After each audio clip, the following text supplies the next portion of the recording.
Hey guys, what is going on? It is DaBoki here once again, and it is time for another Cooking with DaBoki. I am back in the original spot where it all started. You guys know how many times that we cook ramen on this channel, so I'm going to cook ramen for the 20th time. I hope you guys don't mind. Today I'm going to be cooking some Jin ramen. A mild little spice here says. This is actually a pretty good flavor ramen. I think I might like this possibly a bit better than the Shin ramen. Shin ramen has been my favorite for so long until I've been experimenting with some more other ramen. Jin ramen's really good. The Samyang ramen that I did for my trying video of 5 different ramens. There's also this like seafood style ramen that is pretty tasty as well. So how I'm gonna spice this up just a bit though. This is actually some leftover soup from one of our dinners. I know it doesn't look as appetizing. We call it like a doenjang jjigae.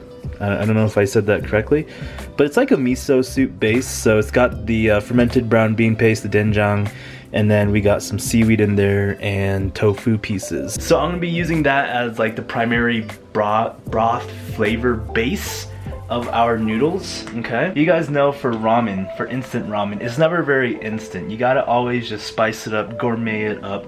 So I'm gonna go ahead and go spelunking into the fridge and just start seeing what I could possibly put into the ramen. All right, here we go. First item I'm pulling out of the fridge here are bean sprouts. These are always good. This is some special style kimchi. Oh, baby, of course.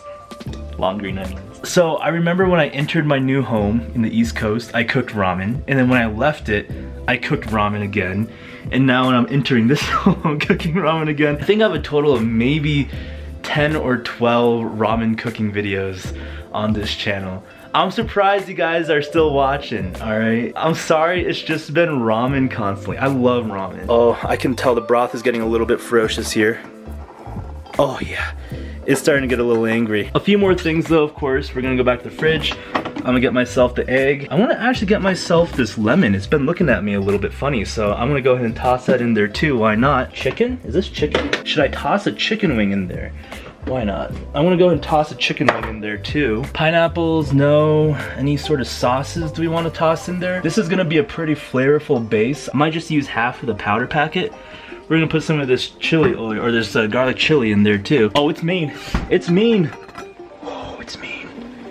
Oh yeah. Jin ramen. So you guys know what I like to do is I like to make the broth happy, all right? If the broth isn't happy, then how are the noodles gonna be happy? How are you gonna be happy? The soup is the most beautiful part of it. We're gonna go ahead and now make the soup happy. I'm gonna put in a little bit of this. This is the powder that came in with the Jin ramen. I'm actually just gonna put half of it. We don't need so much flavor in here. There's already a lot of flavors.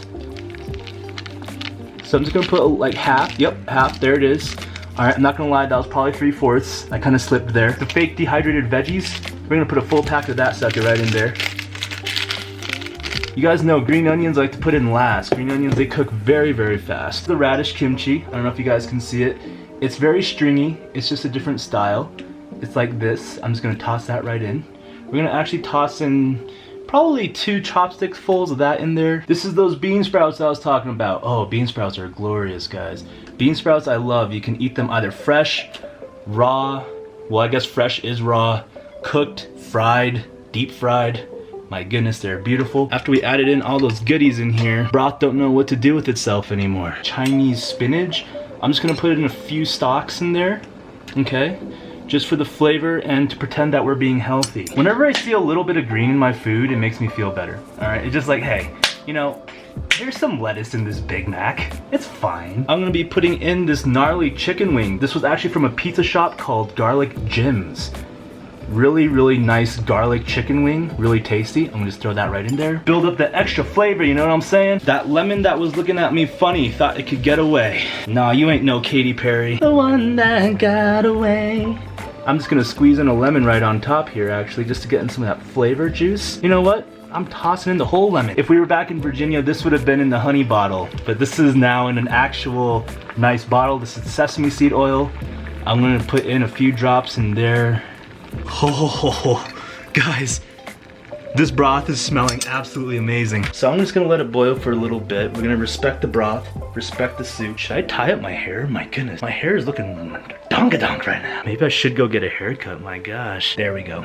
Now I look less crazy. Actually, I look even more crazy. What is this? Oh shoot, I forgot one thing. I forgot to put in this chili garlic sauce. Woo, forgot about it. Let me just go and put in like a little chopstick full. You guys are wondering like, what is a chopstick full? That's a chopstick full right there. All right, let's see this. A look-see with our mouth see. Oh my gosh. That is so good. You know what flavor is really coming out right now? Garlic chicken wing from Garlic Jim's. That chicken wing is producing so much flavor. Wow.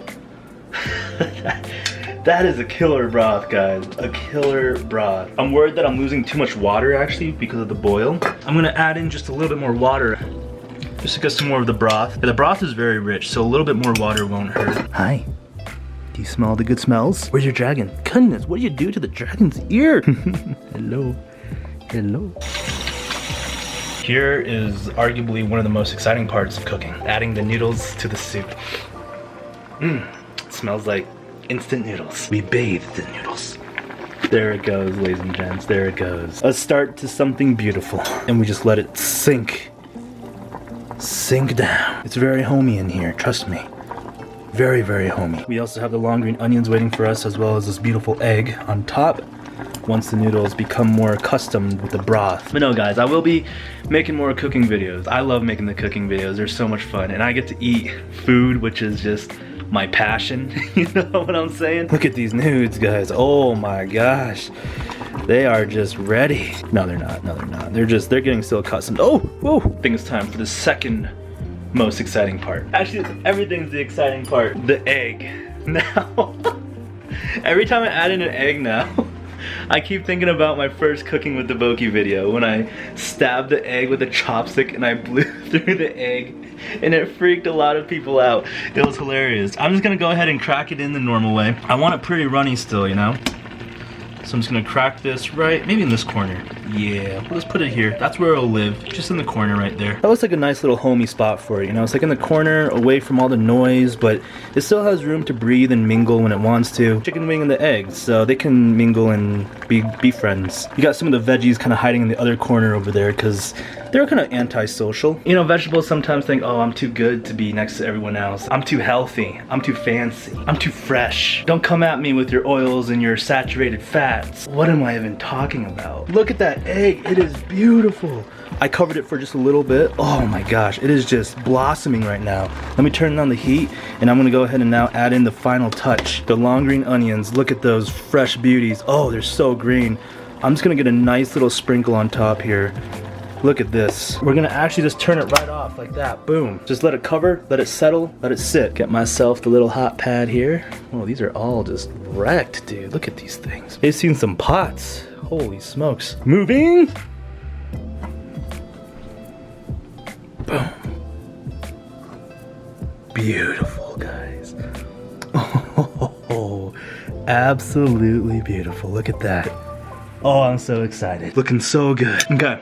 First thing we want to do, respect the broth. We're gonna taste the broth. Just give it a good old sip, okay? Oh my gosh. That is good. That is good right there. How well does a flavor cling on with the noodles?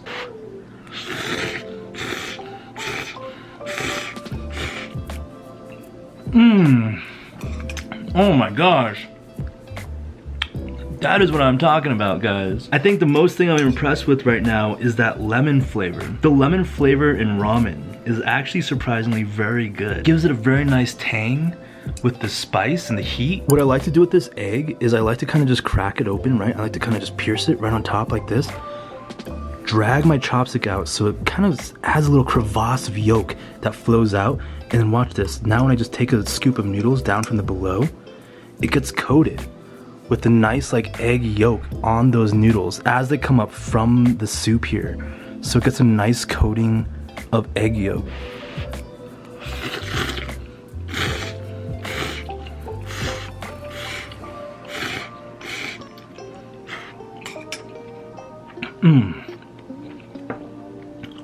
Oh, that is beautiful. I want to say this is probably one of the top like ramens that I've made in a really long time that I can remember.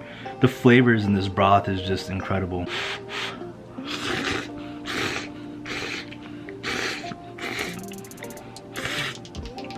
A lot of the broth flavor did come from my mom's leftover soup, the doenjang. Like that did have a lot of good flavors in it already before, so I have to give a lot of credit to that base broth. Ramen is such a special dish for me, not because it's the only thing I know how to make. It's not because it's just very easy to make, but I feel like it's a very bonding dish. When my memories of eating ramen was a lot of times with my family, with my friends, kind of sitting around the table, and when you're pulling out the ramen, it's because you guys were too busy to kind of eat a full meal, and that day was already jam-packed with other fun activities, right? And it's kind of like the last minute, super hungry type of meal that you want to go ahead and prepare and eat. And usually also, like when you're eating ramen, it's like at off hours. It's like maybe sometimes 2 in the morning or late in the afternoon. They're just like offbeat hours sometimes. When I found myself coming up at the same time as someone else, maybe that's like have your same hunger schedule, sharing a bowl of soup with someone is just wonderful. I remember my cousins in Korea. I think they're really the ones that kind of opened up my eyes for ramen. When I was a lot younger, I would hang out with them. We would see each other actually somewhat often, and they would just really put a lot of care and love into making instant noodles. And it was always so bizarre to me because before that, I would look at instant noodles as just instant noodles, like a cup of noodles. Why would you even go the lengths that you do to make it this fancy? It just kind of showed me like how artsy making ramen can be. I mean, from of course just gourmet, really true ramen, right, with an actual broth, to the instant ramen where you're just kind of throwing things together very quickly. Your leftovers in here, trying to imitate that gourmet broth.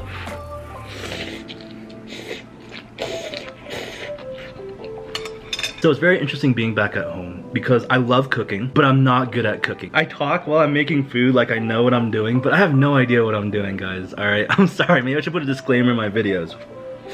But I like to experiment though. It's so much fun to see what flavors can go together and what you can make. I don't know how to make that many dishes though, to be honest. I make a lot of instant foods and I just add stuff to them. But that being said, like my dad, he's like an actual chef.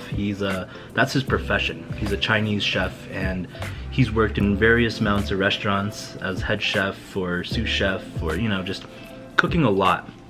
So he knows how to make a lot of good foods and he's like a real chef. He always kind of implanted in my mind that he didn't want me to follow in his footsteps because being a chef is very hard work. Well, his style as chef, I should say. It's very heavy, laborious work and long hours, and he didn't want me to do that. So he, I think, really kind of not discouraged me, like straight up said, you know, you can't follow my footsteps, but he just really kind of showed it that his work was very hard and he wants to work hard so that I can live, you know, that better life, like what parents kind of want for their kids. So in my mind, growing up, I almost got scared of the kitchen a little bit. I guess like I didn't want to like show my passion for cooking or like kitchen work because I didn't want to put that worry on my dad. I wanted to just let him have the realm, the kitchen realm, because he was kind of, you know, that's his like kingdom, is the kitchen. He knows like the ins and outs of it.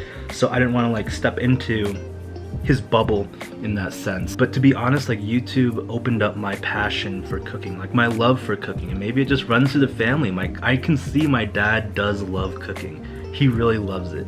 But I think it was just very hard work, right? Like in the career path field. So it kind of scared me away from it a little bit, like even just enjoying it as a passion. Making food and eating food is very, very powerful. Like I said, if someone gave me food, if someone treated me to food, it's a very big deal for me. It's a very special thing. Even if like it's just a dollar menu item on McDonald's or something. Because essentially that person's giving me nutrients and wanting me to survive. You know, it's like giving me the most beneficial thing for me, like food, nutrients, energy, and the thought that goes behind the foods that they get you. I want to get more into cooking, I really do. I'm learning so much about it. I learned how to make some dishes while I was back at home, so that's really cool. I try to sit in and learn some of these dishes that my parents are making. At least like once a week or twice a month, I'm trying to learn one new dish from them because they're cooking a lot.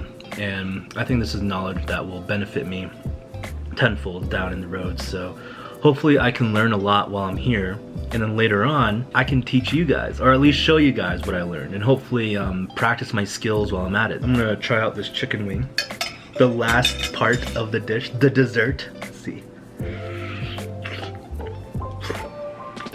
Oh my gosh.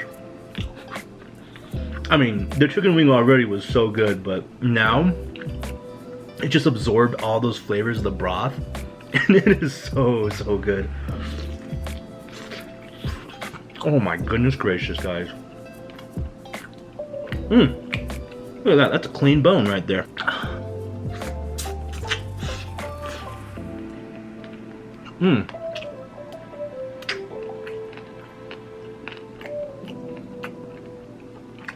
That was a good chicken wing.